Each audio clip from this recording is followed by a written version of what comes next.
Hi, and welcome to Classical Coffee for April.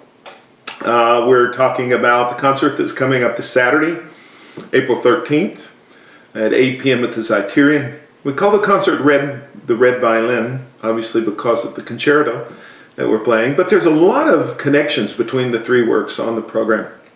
The first work on the program is Brahms' great overture, the Academic Festival Overture, and it is it's a piece that almost everyone knows and most people love, and yet they don't really understand that in many ways it's one of the great musical jokes of all time.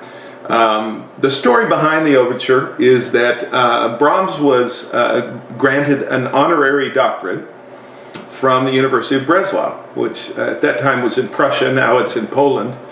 And Brahms was the kind of person who really just avoided any kind of public to-do or anything else. He just didn't want to be bothered with all the hubbub of social life.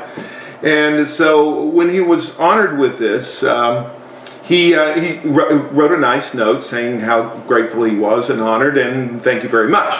And unfortunately, that wasn't good enough for the university, and they insisted, since the inscription of the honorary doctorate was to the foremost serious composer of German music, they wanted something that was representative of his august standing in the German musical world. So Brahms, probably somewhat reluctantly and a little miffed, began to put together ideas for what he called a potpourri of student drinking songs.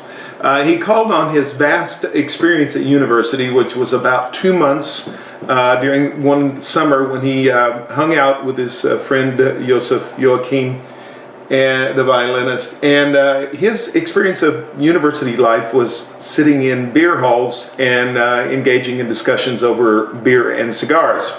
So that seemed a very natural creative source for him, and he pulled out 4 drinking songs, 4 student songs. One is the Gaudeamus Igitur, which is played at the end. There's a student hazing song. There's a student protest song. We have built a stately hall. Essentially what he does is weave this material into a rather remarkable work. It works on all sorts of levels, but it's a jovial, quite upbeat work, and it must have thrown a bit of a wrench in the works for when it was first premiered at the university. Here they were expecting some great, significant accomplishment of serious German music, and they got that, but it is with a bit of tongue firmly in cheek. And of course, I think the overriding musical element is another quote that he uses, not from a drinking song, but from Hector Berlioz's Rakowski March, which he quotes from the Damnation of Faust. So it was there's an interesting assemblage of musical sources, all of which were intended to poke fun at the academic community. And I think it's a joke that stood the test of time. It's a wonderful piece. And it's an audience favorite, so it's a great way to start the program, and it connects very well to a piece we'll talk about the next time, the Red Violin Concerto, which was written by John Corigliano. And in this concert on April the 13th, Mr. Corigliano is going to be honored with an honorary doctorate from the University of Massachusetts, Dartmouth, for his lifetime accomplishments as a Grammy Award-winning, an Academy Award-winning, and a Pulitzer Prize-winning composer, and certainly one of the most important living American composers. We're not going to ask him to compose anything specific for us. I think the university is just happy to have him on campus, and in Bedford.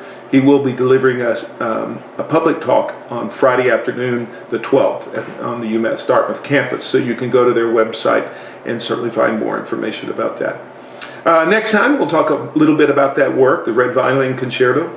It's an intriguing work on many levels, not the least of which is its musical material derived from the movie, The Red Violin, for which Mr. Corigliano won the Academy Award. So we'll see you next time, talking about Mr. Corigliano's Red Violin Concerto.